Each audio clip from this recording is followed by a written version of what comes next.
I was asked to basically be a traffic cop, which is what I view my role as. So we have a little bit over an hour, and we have 4 wonderful speakers, and we want time for Q&A. So I'm going to just get out of the way and turn the floor over to David Kramer first. I think everybody knows all the panelists, so I won't do much of an introduction, but I do want to say that David has been a stalwart supporter of human rights in a number of positions, and I think it's very important work that you've done over the years, so I just want to thank you. Thanks. Thanks very much, Blair. I appreciate it, and thanks very much to the organizers for inviting me. I really appreciate this opportunity to be here and to join a very distinguished panel. Really an honor for me to be here. Let me start out with a few opening comments and then run through a PowerPoint presentation, which I confess I never do. I had some colleagues help me with this, so bear with me when I screw up during it. But let me start by saying we are facing a war. There's obviously a war between Ukraine and Russia that's been going on now for months, but we're in an information war, and we're losing, and we need to do a much better job than we have been. The Russian media campaign, propaganda campaign, a better term for it, is relentless, and we are not keeping up with it. There are challenges about whether to shut off access to Russian media outlets and websites, other ideas to come up with. We need to do a better job. We need to invest more in making sure that people in the region have access to objective news and information. And it's not just Ukraine. It is Belarus, it's Azerbaijan, it's the Central Asian states, it's the whole region, and of course it's Russia too. So we really need to understand that we are not doing well in this campaign, and it's critically important to support international broadcasting, VOA, RFERL, and understand that they are as important now as ever. And so I strongly endorse their efforts to boost their programming and hope that everyone here will join with that. Let me give a little perspective on where we are, and then I'll try my PowerPoint skills. Important to note that overall, the state of global press freedom has come a long way since events of the Velvet Revolution, since 1989 and 1991. In 1989, according to Freedom House's Press Freedom Survey, 36% of the world's countries were rated in the free category, 12% in the partly free, while the majority of countries in that time period, 52%, were rated not free. With the fall of the Soviet Union and the openings in East Central Europe, just 3 years later, we saw some dramatic improvement, not just in the Eurasia region and East Central Europe, but elsewhere, where the numbers were 42% of the countries compared to 36% were in the free category, 30% versus 12% in partly free, and the drop in the not free went from 52% down to 28%. In the last 8 years, however, we've seen regression. We've seen an erosion in the gains that we had seen in those early years. The current breakdown in our latest report, which covers events from 2013, not this current year, 32% free compared to 36% free in the early days of the revolutionary movement, 35% partly free compared to 12% partly free, and 33% not free. Now, this means we're still ahead of where we were in '89 if you combine free and partly free, but we're not doing as well as we can and should be doing in these areas. The reasons that we find in our assessments are multifaceted. And you'd think that in this day and age with ever-expanding online communications and access to diverse news and information access that is increasingly being limited, and social media, that there would be greater press freedom, not less, or at least not an erosion in the last 8 years. That erosion, by the way, is along the same lines as an overall erosion in freedom in the world. Our Freedom in the World survey, which assesses political rights and civil liberties, has shown an 8-year period of decline. Not unusual that we see a similar kind of decline with press freedom. But as access has increased and as the world has become more interconnected, the means of repression have also become more multifaceted as well. And the pushback from authoritarian regimes against free media and free expression have become more severe. Globally, stepping back just from this region, the number of journalists killed and imprisoned is at an all-time high, according to the Committee to Protect Journalists, a terrific sister organization. Internet censorship and surveillance are expanding. There are more nuanced ways of controlling the press, such as through advertising, subsidies, funding of propaganda outlets, trolling, co-optation of media owners, regulatory harassment, licensing, and restricting foreign ownership, as we've just seen with President Putin signing the legislation in Russia. So here we go.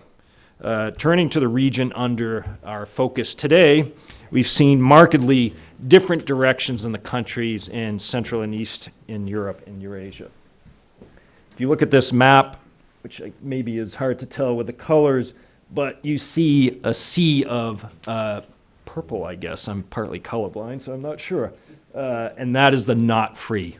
97% of the countries, of the population rather, falls into not free countries, countries with a press that is ranked not free. 2 countries with just 3% of the region's population in partly free. And as you see, there are no countries. Nobody is living in a country in the Eurasia part, which, just to be clear, is made up of 12 countries. We don't include the Baltic states as part of Eurasia. In these 12 countries, there are no countries, according to our rankings, that are in the free category. All 10 of the not free countries in the Eurasia region are here. And as I said, only 3% of the population lives with partly free press. The average score for Eurasia is the lowest in any part of the region that we assess. It is now lower than in the Middle East and North Africa, which had for years, decades even, been the lowest ranked region for us. Eurasia now sadly has taken that position. This gives a breakdown of where each country falls in our rankings.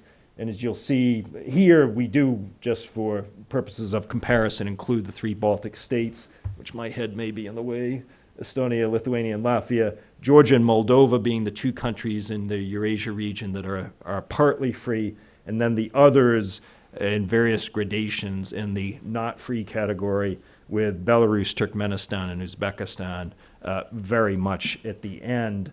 But sadly, with Russia, Azerbaijan, and Kazakhstan gaining speed in that unfortunate claim. The notable exceptions, as I mentioned, were Georgia and Moldova, and the developments that we've seen in the past few years. 3 of the world's 8 worst countries are in Eurasia, and you see the conditions in Russia. Ukraine, with the terrible violence, with journalists being specifically targeted in 2013 during the months of November and December, and unfortunately continuing with that trend in 2014. Azerbaijan, which is a country that is just going from bad to worse, including with terrible harassment of journalists, in particular Hadija Ismailova, an incredibly brave journalist, and certainly our thoughts go out to her as she struggles with harassment from that government. But some positive developments with Kyrgyzstan and Georgia, and we were talking about that earlier. So greatest concern, laws against journalists, libel laws, other things, criminalization of libel in the region, the harassment and violence against journalists, and there's a whole litany of reasons and explanations why this region is of such concern. 5-year trends, Russia and Azerbaijan really are slipping into the worst performing category, catching up, unfortunately, I would say, with the worst 3, Belarus, Turkmenistan, and Uzbekistan. The improvements in Georgia, Moldova, and Kyrgyzstan could possibly be listed there, and we've had discussions with the Kyrgyz authorities about their rating, which they're not terribly happy about. And then, of course, the terrible targeting of journalists under Yanukovych and continued problems with journalists there. And this is just to end the scores on press freedom, which is the first bar, and then freedom in the world score. And you see real similarities that as a country is moving along in terms of overall political rights and civil liberties, press freedom is very much along a similar trajectory. So my thanks to Karin Karliker and Brett Nelson, the two colleagues who put this together. A lot more on our website that you are welcome to visit. But we are at a point now where the continued crackdown on free press, the targeting of journalists, and efforts by these regimes, and I do use the word regimes consciously, to try to control the means by which people get their news and information, all constitute serious threats to press freedom and, in turn, to overall freedom in the region and beyond. Thank you. Thank you. We're now going to hear from Kevin Close, professor of journalism, University of Maryland, former president of RFE-RL and National Public Radio. I was excited to see Kevin's name, not because of any of those claims, but because of his reporting in Moscow and his focus on independent trade unions, on miners. His reporting was the earliest reporting of a kind of unrest in the Soviet Union. And I remember when the reporting came out, it was largely dismissed. And in retrospect, some of his reports, if you have a chance to go back and look at them, his reporting on miners and Donbass, on independent trade unions, really turned out to be well ahead of events. So for me, it is a thrill to share the platform with Kevin. Thank you. Thank you, Dr. Rule. Thank you, Blair. I'm actually a kind of a reverb person. I spent 5 years at Radio Free Europe, and after 25 years at the Washington Post, and then I was at NPR, and then I just spent most of the year 13 back at Radio Free Europe in Prague and here, and now I'm finishing out a leave of absence from the University of Maryland. I want to talk a little bit about perspective, because I think perspective is very important to us all. To a degree, we are joined in this, all of us in this room. And so what I want to actually ask you to think about is how to move past the activities or what's talked about and engaged in here, and see if you can be helpful to the wider issue. The wider issue for us, I think that we've just seen a very stark presentation of the uses of what happens when you have actual access to fact-based, independent, verifiable journalism, and what can happen to millions of people who've had access to that and have had some encounter, perhaps in their earlier histories, with the building of democratic free institutions where free choice, freedom of elections, and the freedom of privacy, personal privacy, have emerged as something that are to be protected by the organs of the state as opposed to oppressed by the organs of the state. You can see it historically from the Baltics almost all the way down into the Balkans, in the transition zone in Central Europe, between the Western industrialized democracies, which got to their democracies through tremendous strife and turmoil and finally figured out how to do things in a different way.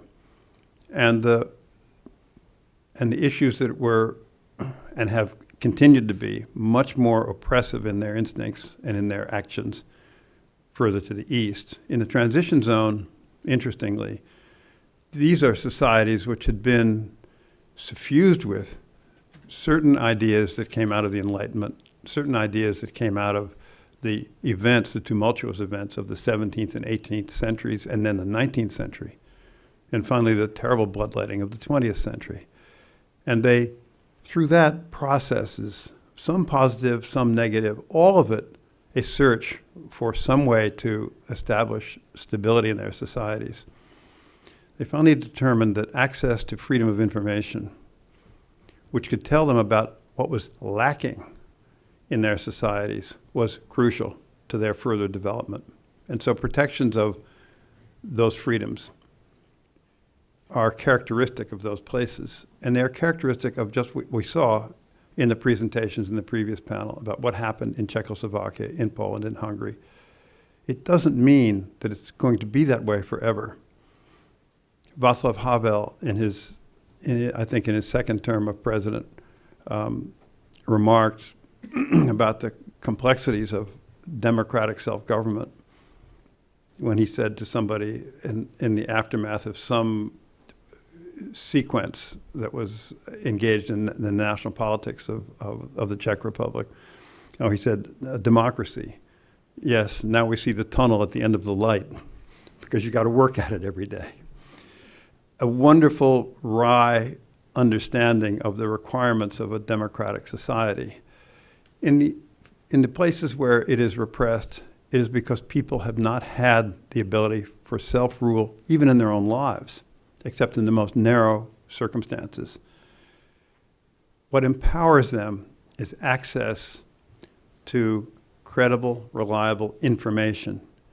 I spent a number of years reporting from the Soviet Union, as Blair has referenced, in the late 70s and early 80s. And I saw, and I've been back many times, and for personal reasons, I have many ties to Russia. I know that people there and people further east, despite what their habits may be, as you may understand them by metrics, that they understand almost immediately what is a tainted source and what is not. It's instinctive because there's like a litmus paper. They can identify the other thing. And as Blair said, and as David said, what we've seen in the more developed world, where there's now myriad of presentations of what passes for journalism and what passes for factual information, it's extremely confusing for people.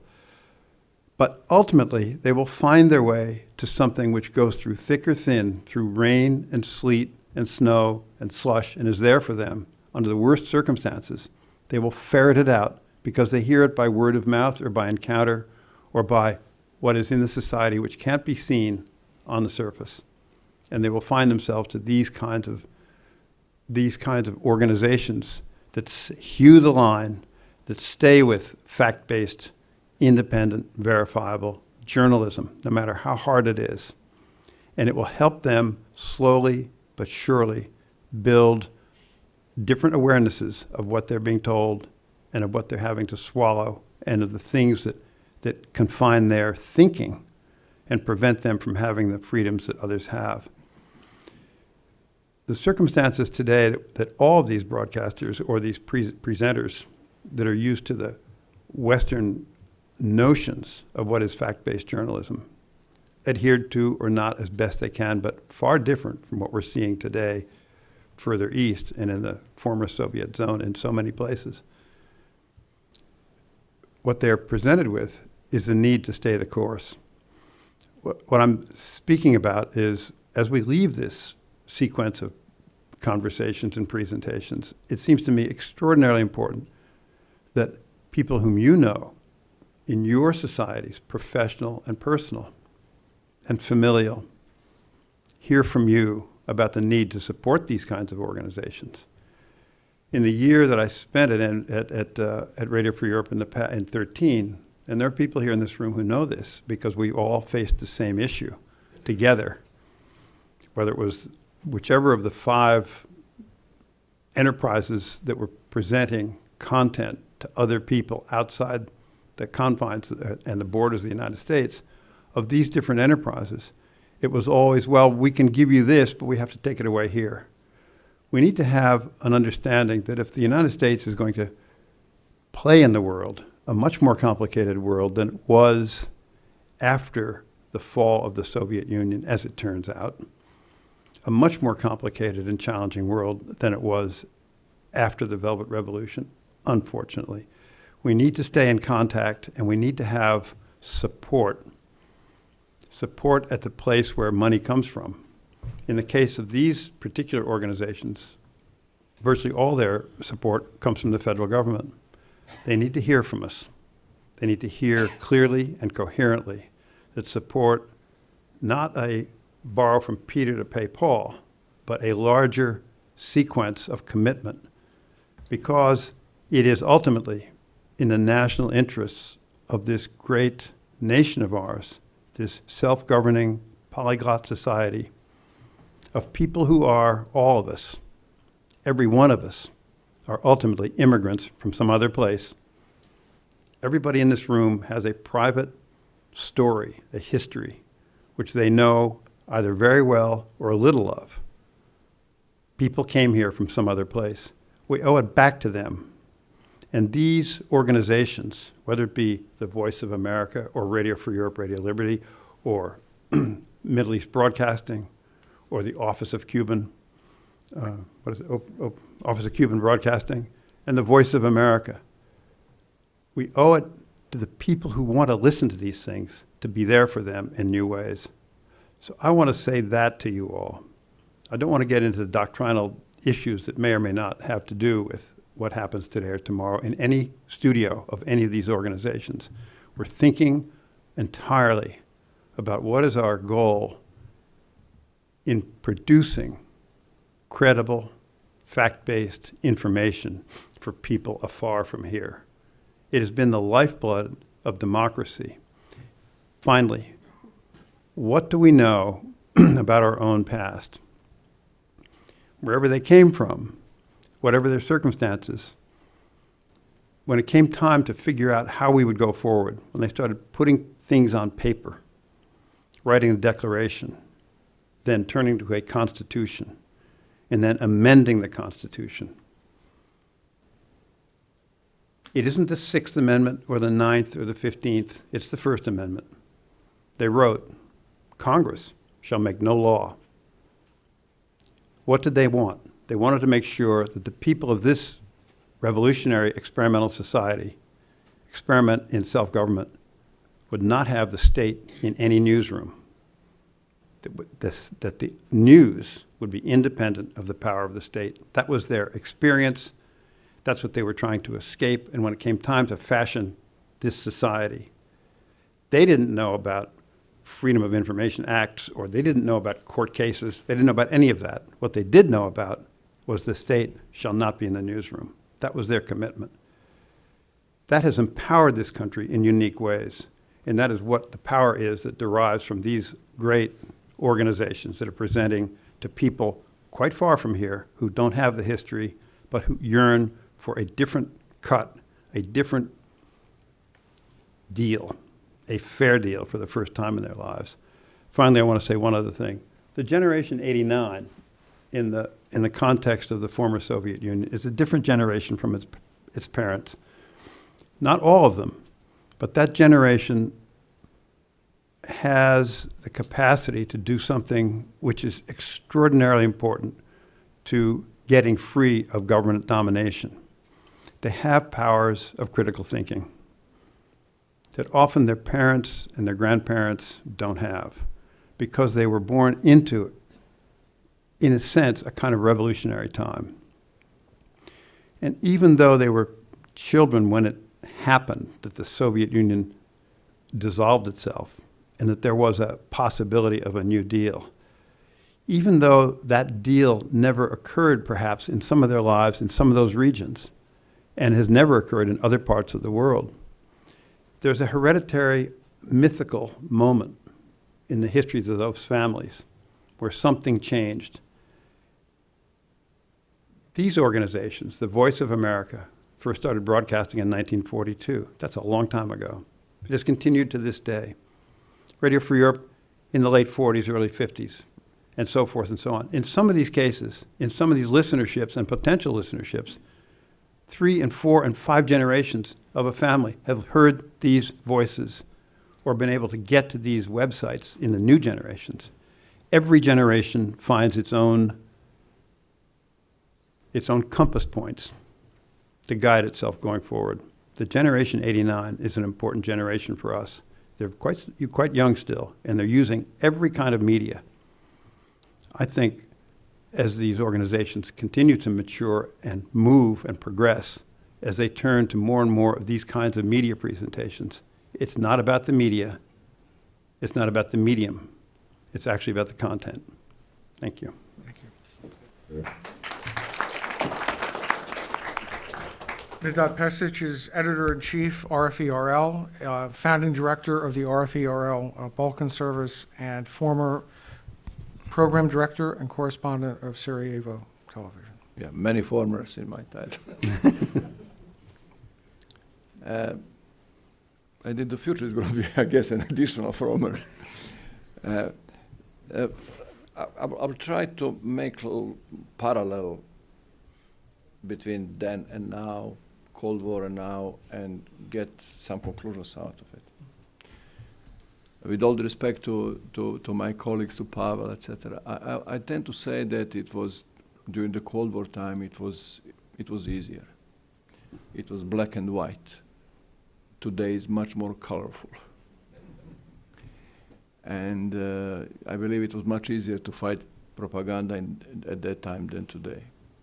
Second point, long time ago we were sending balloons to USSR with information content, and it was totally irrelevant will balloons arrive today, tomorrow, or a week later, because these guys behind our curtain didn't know anyway what was going on. Of course, today is totally different. Point 3, it was at that time, I believe, truth versus lies, and today is truth versus everybody lies, quote unquote, everybody lies. Let me explain this a little bit. One of the successful operation or goal that Russia propaganda has is to make truth not recognizable and to make the facts relative. So the audience can say, yes, our government lies, but every government lies. So because every government lies, we don't have reason to change our government because they're the same like any other government. So in fighting that issue is again much more difficult these days than 25, 30, 40 years ago. And we need to, therefore, I think we need to recognize that actually we are not in the business in fighting propaganda, we are business in fighting the system that is behind that propaganda. Point 4, I want to say in the past, information was not kind of the first-class job when you compare it with other most important occupations in ex-USSR. Of course, army was more important, politicians were more important, etc. Today, I think information war is at the stage when information are equally important like army and politics, and in some cases they're going ahead. Somebody used, I think it was Peter Pomerantsev who used the word, maybe somebody else used it first, but anyway, the information has been weaponized, the same way like energy or culture or trade has been weaponized. So this is again our challenge. Then long time ago again it was communism versus parliamentary democracy. Yeah, everybody knows that. But what is going on today is that you have the same methodology in the Russian society. In many ways, it's not, of course, literally speaking the same. In many ways, the same methodology has been used today in Russia with one additional element. This is ethnicity. That Russia lives today in a society where ethnicity, being Russian, is radical nationalism is part of the power. This is what I want to say. Finally, let me relate to that. Again, give you a story. In one of my former duties, I was program director of Sarajevo TV, and I had the same problem that I have to deal with these days. I had to deal at that time. I was faced with the propaganda that was coming from Belgrade. I was in Sarajevo. So, Mike, the question that I asked myself, so what am I supposed to do? Shall I try to close media space that I controlled and leave only my message available to the audience, or shall I go opposite direction and give to the audience all possible TV stations in my ex-country? So I decided to go opposite. So I gave to the audience Serbian TV with heavy propaganda, Croatian TV, Sarajevo TV, and the private TV station. So I went for the point that the audience will recognize what is the most professional media, and then they will go for it. I was wrong. I was totally wrong, actually. Audience in the conflicts, in the time of conflict, they want to go for the media that reinforce their own opinion. And that was my failure. This is what is going on in Russia. Audience in Russia today, they don't want to get other opinion. They like what they get. They like living in this part of the world. They're getting ready. All frustrations they had, they're out, and they simply don't want to be disturbed. They don't want to challenge this. This is another very serious challenge that we have today. So what to do? And I think, first of all, we need to be there by all means, by all platforms, all methodologies, simply waiting for the time when so-called reasonable doubts will start ticking. So we cannot find paranoia with paranoia. This is clear. So we can use example. What would happen if, for instance, by miracle, we managed to have paranoia in Ukraine? We are going to have two paranoias to fight instead of one. We cannot fight propaganda with propaganda. This is clear. As Pavel said, the best propaganda is the truth. It is much easier to lie. You can when you place the lie gets attention, and when the lie kind of loses momentum, you place another lie. So it's easy to attract the audience if they want to be attracted with the lies. Much more difficult with the facts, with the truth. So we are actually trying to fight mindset. And so, very precisely, why Russians are so successful? They are successful because they choose message they want to send out.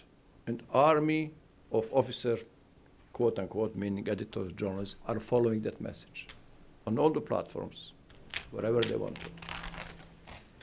We need to take lessons from this.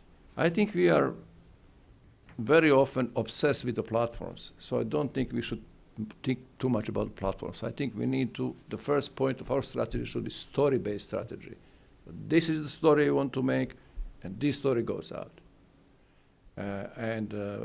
As I like to say, less is more. Instead of covering 100 stories a day, cover 10, 15, but cover it in the best possible way and go with them. This is number one. So it's story-based, not platform-based strategy. Number two, what I think we need to do is, I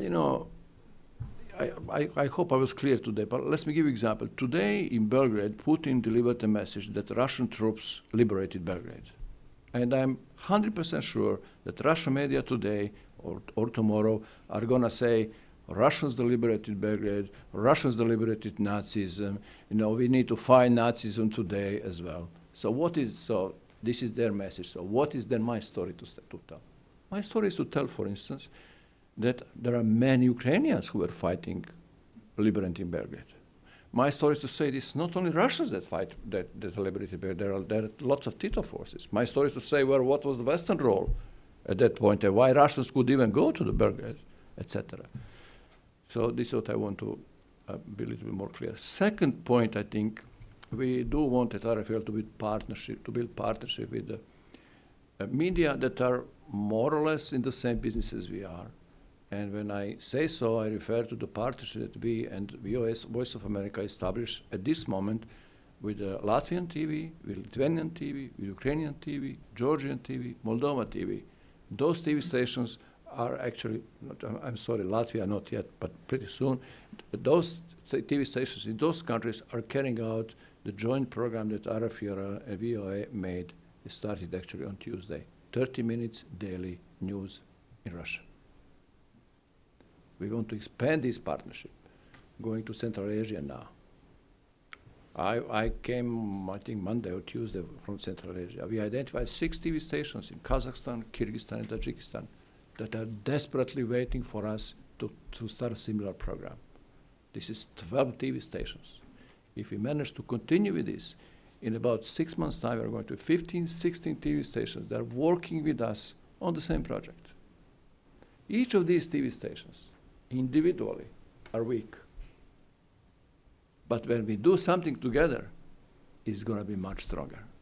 This is why I believe what we are doing at the moment is there's a great chance that this might be beginning of something big. We want to be responsive to the audience needs, to communicate with them, of course. We are doing this. We also want global, not addressing Russia only, but Russian speakers all around the world, specifically in the periphery. We want to be local. We want to try to find a way, and we think there is a way to address Russian audience inside Russia as well, not just sending message from DC or from Prague to Russia, but also to do some work inside Russia. Then the last point, I think I already took my time. The last point is I'm going back to my Sarajevo story. The mistake what I was doing, among the other mistakes, was that I did not promote my story well, my TV stations. So I was kind of telling everybody, feel free. You have 4 TV stations, feel free to pick the TV stations. Wrong. We need to be in the business of heavy, aggressive promotion of the truth. This is the way to go. Not just posting our stories today about Russia and tell our audience, feel free to take it. No. We need to let them know you have to take it because of A, B, C, D, etc. This is why we have many projects. One of them is Digital Samizdat. Everybody knows what Samizdat is. We have corruption index. We would like to have experts provide to the Russian audience free of charge advices in addressing their own case by case. We want to publish it if they want to, if they allow us to do it. We have the program that is my favorite one. You said meters versus meters, joking with me, but footage versus footage. The most popular show in ex-Yugoslavia before the war and during the war was footage versus footage program. You pick up the report coming to 2014, you pick up report from Russian TV on X event, and just place next to it report from the Western countries on the Western TV on the same event. So you're not telling them they're lying to you. No. So please, 2 reports, complete reports are there, make your choice. Because this is the business we are in, to give to the audience choice. Thank you. Thank you. And now we'll hear from Tanya Homiak-Salvi, who's Foreign Service Officer and currently Deputy Coordinator for Information Programs at the Department of State. And she has served as Press Attaché and Cultural Affairs Officer in Almaty, Warsaw, Brussels, London, all over. So. Gradually getting closer to Washington. Thank you. Thanks. It's really terrific to be on this panel, to be included in this panel of people who have achieved so much, whom I've known for so long. Let me talk a little bit about how the State Department sees the situation right now, reflecting a bit of what broadcasting is doing, and give you a sense of where we hope we can go with this. Recently, Secretary Kerry spoke at an internet forum in Tallinn and said that we, the U.S., believe in giving people a voice from the bottom up. So today, as we celebrate this 25th anniversary, we're reminded that giving people a voice means that they have to be given access to information to make informed decisions, getting both stories out there. It goes without saying the U.S. is committed to protecting freedom of expression globally, and we're particularly concerned about the situation in the Russian Federation to restrict fundamental freedoms for citizens in Russia as well as for the neighboring countries who are reliant on Russian media for their information. The impact is felt clearly in the region, but I can tell you that the impact is felt globally. Last week, Secretary Kerry hosted the public affairs officers from all embassies around the world, all U.S. embassies around the world, and we had many conversations about the situation now and the effects of disinformation and misinformation. And we heard from PAOs, from public affairs officers from many countries far from Russia, who were dealing with stories that were sourced from that same kind of disinformation. This is not just a local issue. Following on David's Stark assessment, Freedom House's Stark assessment, I do want to put in, mention the State Department's view of the situation in Russia. The way we see it is that while we were distracted by other global challenges over the past few years, President Putin has built a vast disinformation machine with global reach. We're impressed by how audacious it is, and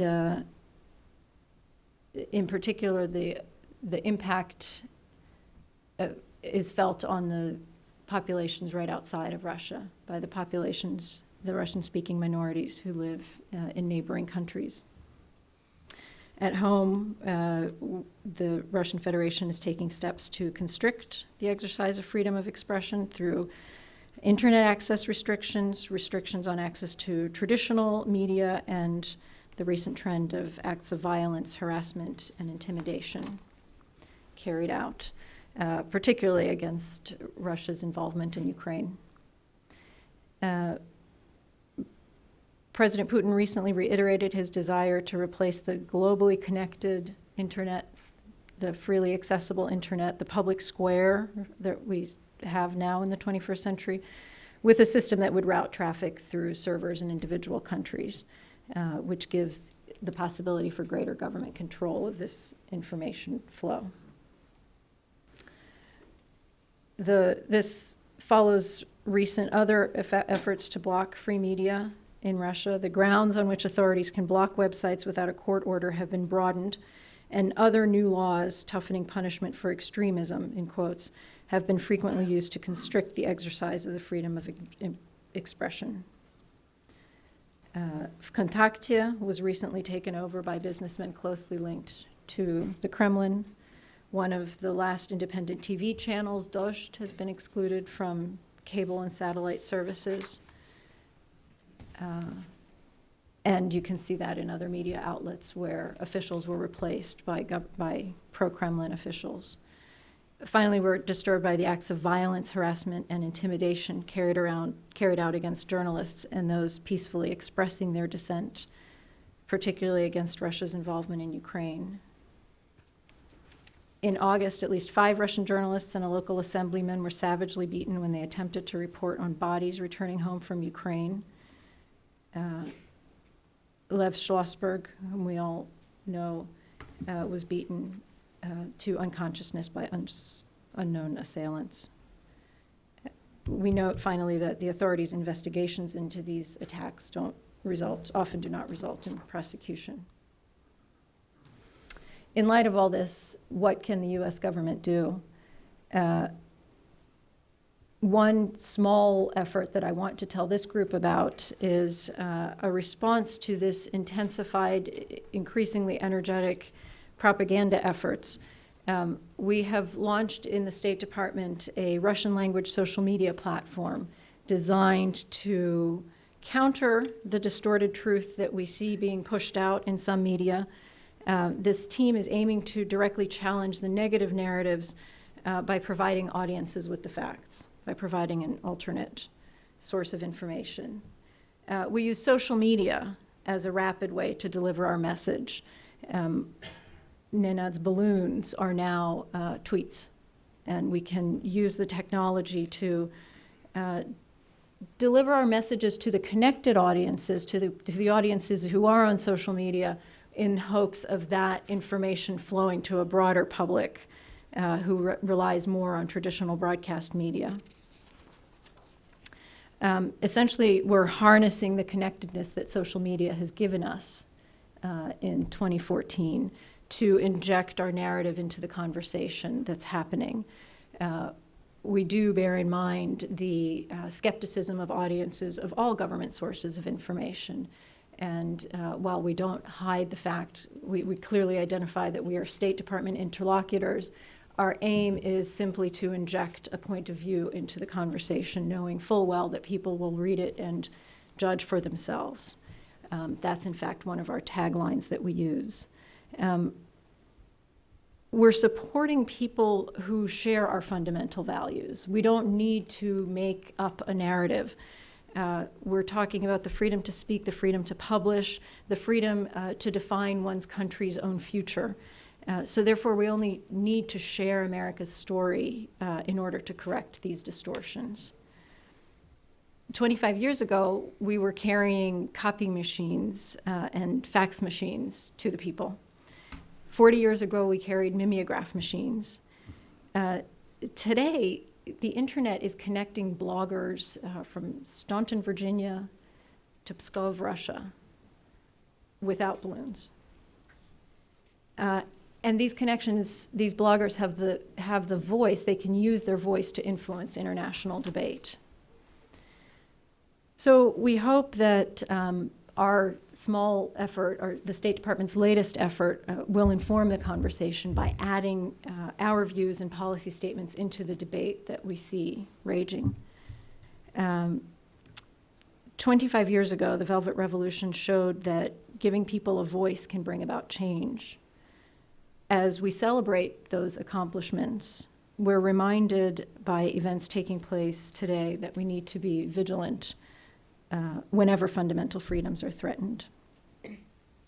Through our work, through the State Department will continue to challenge disinformation and give all populations, particularly now Russian-speaking populations, the opportunity to make informed opinions about events in the region.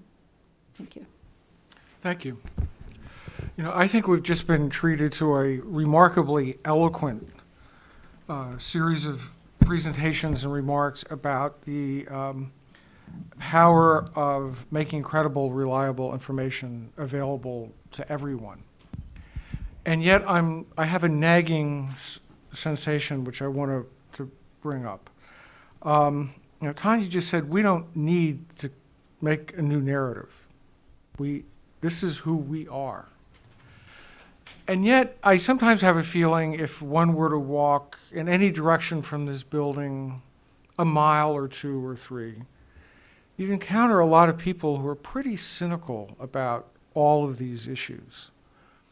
And that cynicism here has, in many ways, I think, or let me make the point stronger than maybe it should be made, but it contributes to a growing cynicism abroad. So we see the kind of slippage that David was pointing out. And Nanad is correct. It was easier in the Cold War in a certain sense because it was black and white.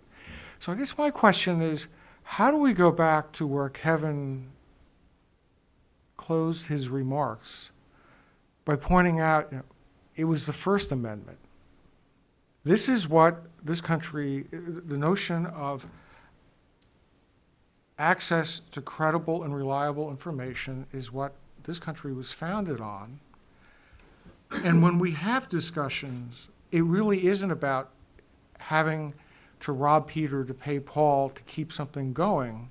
What we're talking about is a stance and a belief in our own history and our own story. Aren't issues of press freedom more powerful than they seem to be if you go out and go to the mall and start talking to people? Where's the nub of the problem? Because you all have just made really powerful presentations. Should I start first? Very short. I think we take it as a given, as something we don't need to fight for, and something that everybody knows is perfect, is a dream world. The problem is that maybe many people in Russia do agree this is the dream world, First Amendment, media freedom, but they do think they live in it.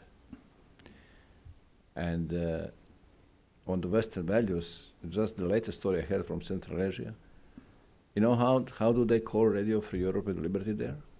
It is the kind of label given to us from radical Islam journalists and Russian journalists there. They called us gay radio. So it's totally irrelevant. Are we sending the truth or not, facts or not? No, they are gay radio and done. They belong to the West. They are financed by the United States. They are gay radio. So my answer to you is, because we think we are taking this as a given, we should promote it. I might say that there's several comments come to mind. One is to go back to what Nenad said, that which I find fascinating, and it's what we face every day, what we all face, which is making the truth unrecognizable. Part of the tactics that are confronting this country and the Western alliance are tactics of both carrot and stick, and you can see it in the activities of the Kremlin in the sequence that started with Crimea and goes to today and will go further, where there's a feint in this direction, and then you hear on the one hand we need to cooperate together in certain areas of, maybe we don't do all the space things we were doing together, but we need to cooperate in some of these things. And then you hear, I could be in Kiev in 2 weeks. I mean, these little hints between the carrot and the stick, between the threat and the stand back, makes it difficult sometimes in these more open societies where politics is a very open game and there's a lot of contumacious talk all the time. It makes it hard to figure out what's the true line here and what is the nature of what the adversary or the people who are expanding the argument against liberal democracies. How are they doing this? When do we hear enough of it to say we need to draw the line here? And hearing, I think what the State Department is now working on in a new way of approaching social media, and I think what Nenad has said about the kinds of ideas that they're talking about in this great array of the 5 media organizations supported principally by taxpayer dollars. I think that's tremendously important to hear that. It's alive, it's energetic, it's thinking forward. I want to say one other thing. Especially in the post-war era, and even to today, the non-governmental organizations which have extended their reach and their credibility in so many ways, they have been under assault in Putin's Russia. Many of them were forced to close their operations there. What I want to say on behalf of the media that I know is we thank them tremendously for the tremendous work they do. And I'm talking about NED, about Freedom House, about Human Rights Watch, about the Committee to Protect Journalists and others. These are very important NGOs that have extended and helped us understand better, helped the media who do this work, the journalism work of it, help them do it better and help to protect them. And it's tremendously important to them going forward. I want to thank them. Finally, it was one other thing I wanted to say to you all. If we look at us in this room, I can see so many colleagues, friends, associates from another time. It's a unique audience. I think that we happen to be sitting here, but you could all be here very easily. It's a large conversation, and we are connected really right through the future years that stand in front of us, and I hope we don't forget that. Okay. Blair, if I understood your question, your comments, it's as much about us. And I think there is a greater tendency these days here that people either watch or read or listen to things that reinforce their positions already. So rather than looking for things to get objective news and information, they tend to listen to programs or watch or read things that may be a little slanted in one way or another that just reinforce already views that people have. So there's some fantastic journalism out there. There's no doubt about it. But I think there is a greater resource of media that push one agenda or another. I was walking home like a week or so ago and saw on one of the DC buses, RT.com, I think, what was it, Get the Truth or something like that, which I don't watch RT. I feel I don't have to watch RT to know that RT is the furthest thing from the truth. And yet for people who don't know what RT is and what's behind it, they might watch it and subliminally they'll get the message and buy into it, which I think is unfortunate, but I also don't believe in shutting it down. People have to make their own informed, educated choices about things. And I do think the ability to choose is both essential. It's who we are, but it also can have some corroding effect on our sense of objectivity, of real news and information, and versus absorbing an agenda that either somebody already has or may buy into. You have anything, Tanya? I do. Thanks for raising that, David. We are sometimes asked, well, look, VOA was taken off the air in Moscow. Why don't you take RT off the air in the United States? And of course, that is exactly what we don't do in the United States. I'd say, Blair, I would answer with possibly an equally idealistic point, which is to think more broadly about public diplomacy. Here we're talking about media, about broadcasting, about social media, but we can't forget the power of people-to-people exchanges. And speaking of please don't rob Peter to pay Paul, we can't let up on that extremely powerful way of telling our story, both bringing people here, but also because you did talk about 3 miles from here, the enormously important role that international exchange plays to strengthen American global competitiveness, to send Americans abroad, to let Americans understand some of how we are perceived by the rest of the world. Maybe that'll take care of some of the cynicism. Okay. We have about 20 minutes. We'll go right to this gentleman in the middle of the room first. Keep your other people, please keep your hands up. Okay. I have a list of about 5 people. Go ahead, sir. Hi, I'm Carl Alto with the Joint Baltic American National Committee. We represent the Estonian, Latvian, and Lithuanian American communities. This is a fantastic panel, really was. I commend all of you. And to hear about all the efforts that you've all been making, all the considerations, it's great to know. Our communities, and maybe I speak also for the general Central East European communities here in the U.S., that we're all very anxious, obviously, right now, and very frustrated sometimes because, we see the daily lives. We're in the trenches right now of the info war. We're fighting battles every day. We see that. And I know you're the, directing the offenses, and I don't know how many military kind of comparisons I can make, but that's really what it is. Some of the frustrations are that, you see these daily lies, and how do you counter them? We want to see immediate reactions from the U.S. government or more responsible journalism, some people who miss, basic facts and things like that. Even going to the, talking about separatists in eastern Ukraine.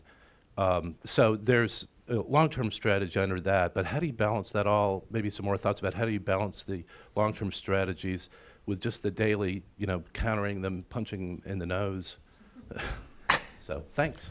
Okay, I'm gonna keep going. We're gonna go to the gentleman in the back. I know there are 3 people up front. We're gonna go to the gentleman in the back, in the middle in the back, right there with a computer on his lap. Thank you. I'm François Christophe from Castelia Advisors, and my question is actually related to the previous question. I'm just kind of concerned about the effects of Russian misinformation here in the West and outside of Russia in general. I think it's very few people who would believe that, for example, there were no Russian soldiers in Crimea. However, we know that some of the Kremlin bits and pieces of propaganda are finding their way here into the media. As we just heard, people speak of Ukrainian separatists, they speak of a civil war in Ukraine, and so that's a concern. I'd like to highlight a specific tactic that I think is recurrent in the Russian propaganda machine, and that would be to accuse other countries and accuse foreigners of doing what Russia is actually doing itself all the time, and to do so first. For example, you see Russia accusing the West or accusing Europe of meddling into internal affairs of Ukraine, and you see Russia accusing the US of trying to manipulate the result of the elections in Ukraine and other places. So when the media, the free media, describe what Russia is actually doing, they just sound that they're repeating Russian accusation and reversing them. And they sound like they're late in the game, they're just repeating what Russia has already said. So the question is, how do we defend ourselves against this precise tactic, accusing other nations of doing what Russia is actually doing and being the first to shoot? Thank you. I still have 5 people on the list, so I'm going to take one more person. And I see your hand, and we're going to come up to this gentleman here, then we'll come up here, and we'll go back to the audience. Thank you. I'm Dave Rabinowitz. Back during the Cold War, when I was in Africa, America was very popular there, primarily because of the Voice of America, but not VOA News. It was music, popular music. Georges Collinet was universally loved in Africa. And it turns out people are not interested in news. If you go to movie theaters in the US, you're not going to see very many documentaries. It's all fiction. People want to be entertained. They don't want to be informed. On the other hand, if you look at TV shows like Will and Grace, by introducing new concepts, it's totally changed the American attitude towards homosexuality. And I'm wondering if if Radio Free Europe, Radio Liberty, or anybody is looking at putting information and stuff like that into entertainment rather than trying to counter news stories. Okay, why don't we come up here, and then we still have at least 4 people asking for the floor. So do we have any takers on the 3 questions, any of the 3 questions? Start in this role. Happy to launch in. So just running through some of the things I jotted down from the questions, punching them in the nose daily is what I jotted down. Yes, there is a temptation, there is a desire, there is a recognition that we must be there. We must be in the conversation, and quite actively. Part of the issue is a very pedestrian one: funding, resources to actually be there. When you look at the amount of resources that have gone to build this elaborate RT and other networks, it's truly, that's the impressive side of it. We don't need to go to that extent. We have the story we can tell. We can use social media, but we do need more. Part of the issue is using the civil society networks, using the networks that your groups have and others have, so that the facts are not government versus government, but simply citizens sharing information. Also on that score, talking about, to the second question, talking about the tactics, the tit for tat, we're very careful to join a fight where we don't need to be, to lower to a tactic and engage in a tactic that is not our choice. I think what we'd like to see more of is calling out those tactics, is pointing out the posters on the sides of the buses, pointing out the use of certain voices to bring out narratives, negative narratives about what was the Maidan really about in Ukraine. Was it about a nationalist fervor, or was it about a country choosing its future? So I think calling out the tactics is an important part of the communication. On the point of jazz, yes, cultural diplomacy does continue. We are using the arts to reach audiences in places where we can't engage on policy, on politics. I'm glad you mentioned Hollywood, because rather than repeating the word funding, I can say the possibility of public-private partnerships is very powerful and should be explored. Any other comments, observations? On the entertainment, it was a direct question. I think it was a very good question.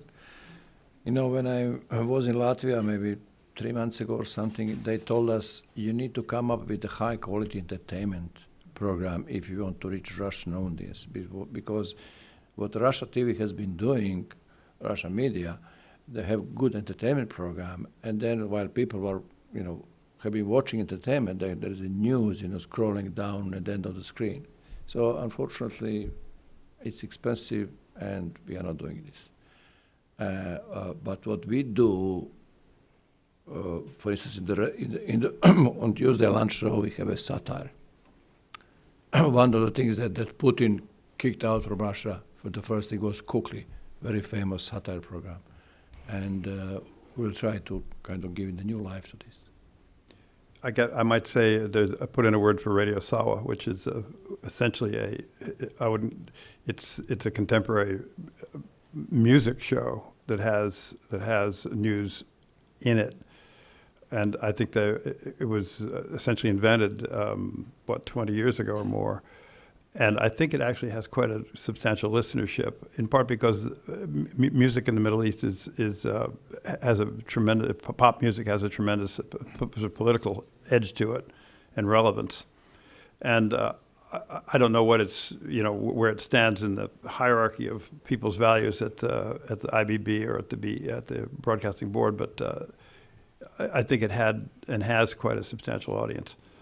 That's just an answer from the past. I don't know what they're thinking about going forward. Just very quickly on the first two questions. We have to recognize the other side plays dirty. They play really dirty. We shouldn't. We shouldn't lower ourselves to their level. But instead of trying to compile and respond to all the media lies, which are essentially Kremlin lies, that come out on a daily basis, which would keep Tanya and her colleagues busy endlessly, not enough hours in the day, I would rather have us focus on the lies from the leadership, from Putin, from Lavrov, and there are plenty. That will keep them busy 24/7. Putin denying that there were Russian forces in Crimea. He himself acknowledged he lied. Let's focus on the lies that are coming from the top of the Russian leadership, from the top of the Belarusian leadership, from the Azerbaijani leadership, from the other leaderships in the countries. We've been very Russian-focused in this discussion, and we can't forget that the media situation in a lot of these other countries is pretty dire. And so I would rather have us focus on those, because otherwise we just get into a kind of media tit-for-tat, which I think we have better things to focus on. I'd rather just expose the lies of the leaderships in these countries. I'm going to try to squeeze in the four people who have already asked for the floor, and then we'll see where we are. To help the people with the microphone, this gentleman will be first, that gentleman will be second, the person in the middle will be third, and you'll be fourth. Go ahead. My name is Juraj Slavik. I'm a Czechoslovak, now Slovak by descent, born in Prague, so I'm both ways. And then I've lived in so many countries. I have all my countries that I've lived in on my belt, which my wife made for me. I worked 35 years in the cultural exchange program of the U.S. Department of State, which was later USIA, and then now is somewhere in Back between. in the Department of State. But it started very well, and it was a challenge to work because I knew I had come here at age 17 to the U.S. when my father came here on post. So I have appreciation of both. And so when I went to work for the cultural exchange program at Meridian House, visitor program service at one point, the thing was that I wanted to show the foreign visitors that we were getting, and they were a variety, of course, the timing, the length of its stays, the per diems and so on. This was really my thrust, was to tell these foreign visitors the truth about America by showing it to them. And that worked very well. Gradually the grants got shorter because of budgetary reasons, and it was a frustration. And then we had the argument, of course, was cultural exchange versus the arts, songs. Charlie Wick came in, and of course his thrust was cultural music, cultural event. So the answer was that you need to blend everything because it's all part of the soul, and it's what we are. You know, I became an American in more ways than one, and because I've also lived in many of these other countries, I had an appreciation that that's what also makes this country. So you bring the foreign visitor, and at first I had one agreement that I would not work with any of the communist countries because of my father's background, and my name was not good over there.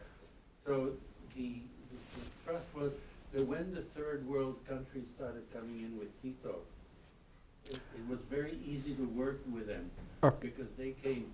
So I had members of the central committees coming here to visit. They had different points of view. When they saw this country, we should be able to project exactly these things. Okay. You know, the openness, the truth, and that you allow all these other various voices to be heard. Okay. You know, Yeah, we are beginning to run out of time. The gentleman back, we'll go here next, and then the gentleman there, and we'll end with the ambassador. Right there. Right, yes, you're next. Robert Schroeder with International Investor. We don't have a dog in this race. I don't have a strong bias on either side here. But I have to question the Wilson Center here. I came to see something called freedom in the media. Why would it have hurt to have somebody from RT or Serbian television or one of the alternative bloggers also appear on the panel? I think it would have made it a much more interesting conversation. All I see are 10 speakers, all seemingly on one side of this issue. I will say that we have had speakers from RT and from other places. They weren't on this particular program, but they have appeared here. Yes, sir. Walter Stankevich, former director of the Belarus service at Radio Free Europe, Radio Liberty. 10 years ago, or approximately 10 years ago, there was another Maidan gathering. It took place at Freedom House. It was known as the Orange Revolution. And Zbigniew Brzezinski, an authority on Eastern Europe, said, Russia is next. Some of us took objection to that, and we're still waiting for Russia to be next. So when I hear today the focus on the Russian speakers, we have one defender of Russian speakers throughout Eastern Europe, and that's Putin. We may be raising his stature if we're focusing on Russian speakers throughout all of the East. I think to stick with a message of truth, as was pointed out, is much more important than focusing on a particular nationality. I'm going to give the ambassador the last question, and then we'll see if there are any comments. Well, first of all, on behalf of the Czech Embassy, I wish to thank the Wilson Center and the RFE for partnering, or allowing us, to be exact, allowing us to partner with you on such an important program. I wish to make maybe a provocative comment and maybe turn it to a question to the panel. In 1949, as a result of the Cold War, the U.S. sat down with the Western countries and made NATO as a security organization. Later, not that recently, not that long ago, as a result of the economic crisis, we began talking about an economic free trade agreement. So no longer we would be competitors, but allies in the economic area. So you have security alliance, you have possibly economic alliance as a result of the economic crisis, and then yet there isn't any much cooperation between the US and Europe on this front. We have Radio Free Europe, Radio Liberty, all paid by American taxpayers, but there isn't much of cooperation between the both sides of the Atlantic on this front. So wouldn't be a good idea to actually complement the security and economic cooperation with the cooperation on this front between the United States and Europe, or possibly European Union? Thank you. Why don't we go around the panel and respond to any of the questions or comments, and then we have a reception hosted by the Czech Embassy. So go ahead. Great. Very quickly on the Russian speakers, thank you for asking the question that way. And I should point out in my shorthand to say Russian speakers, we are, as we're starting our effort to push back on propaganda, we have to define what our effort will be. So noting the impact, the tremendous impact of Russian, particularly broadcast, on populations even outside of Russia, that's where we're beginning our conversation. Clearly, supporting the free media, the development in all countries in the region is vastly important for the rest of the State Department programs. Ambassador, thank you for the question about the transatlantic relationship. I think in this moment, again, as we look at other global crises, this really drives home how vital that partnership is. You see us working on a trade agreement to bring the relationship closer. You see us continuing to be active on security cooperation through NATO. On the communications front, we are talking so far informally with others in allied countries about how do we tackle this problem together. So it's happening. We need more. Very quickly, by no means, Walter, there is no plan at RFRL to cut vernacular languages in order to make these Russian speaker programs stronger. So don't worry about that. On EU, I agree, but I only want to say that from EU Commissioner Fule, we got support for this new program that we start on Tuesday. He offered us, and we got it for free place within EU building and free usage of video equipment they have. So it is a little bit, but we did get something. I guess I would simply say on the issue of who's on the panel, I didn't make any presumptions who would be on the panel. I accepted the panel to talk about what we do, and I think that I think we have to be. We weren't born yesterday. We do know the difference, I think, between what is fact and what is not fact when it's put so baldly as it often is by some of the people who are out in the media world.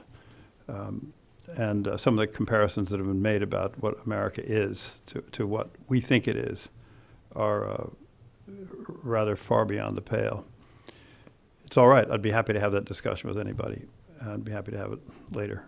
I would say with regard to the Western Alliance, one of the issues that's out there is that over the post-war period, many of the Radio France International, Deutsche Welle, BBC, some of the other Western government-supported international broadcasting operations have been cut way back, so that when there are programming from Voice of America or from the array into particular countries or particular regions, they're all by themselves often, when there used to be 2 or 3 different voices that were based on fact-based reporting and tough, and that's not there anymore. And a lot of the space has been filled by very polemical, specific, either based on religion or sectarianism or those kinds of issues, and seen only that way.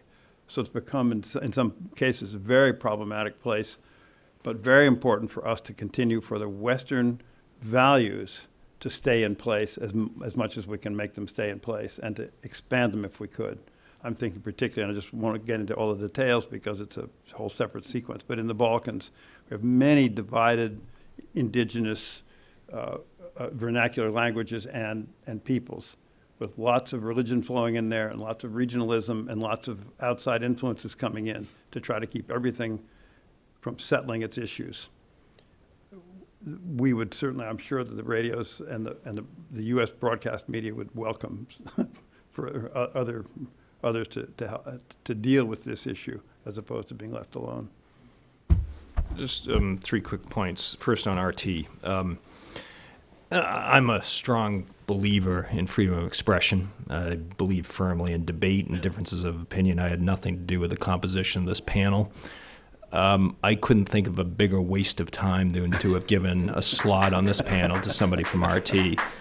I was in Warsaw a few weeks ago for the OSCE Human Dimension Conference.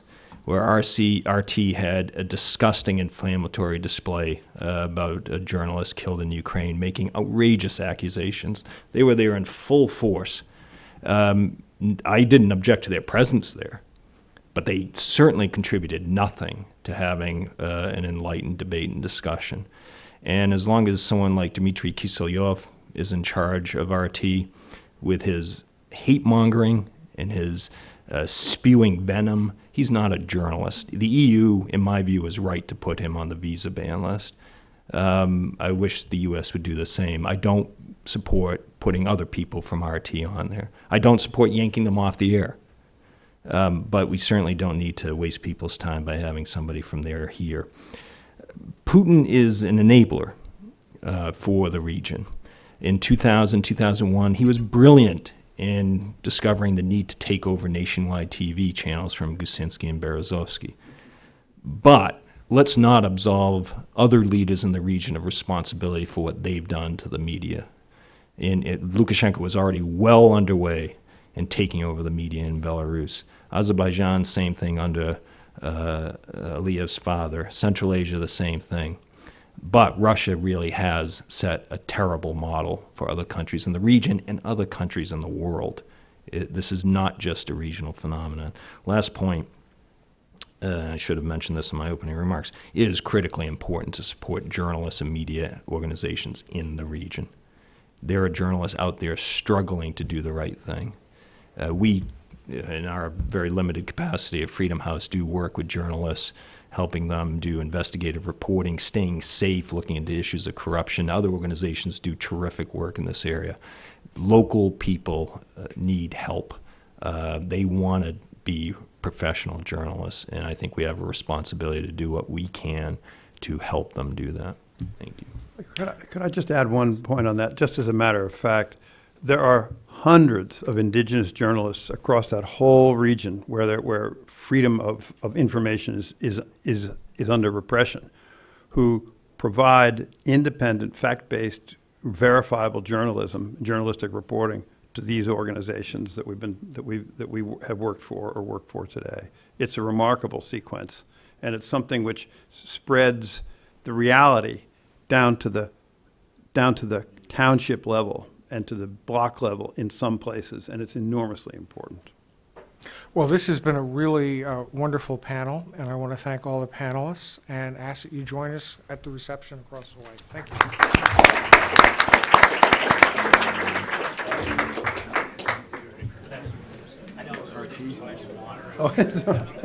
Thank you. Thank you. That's all right.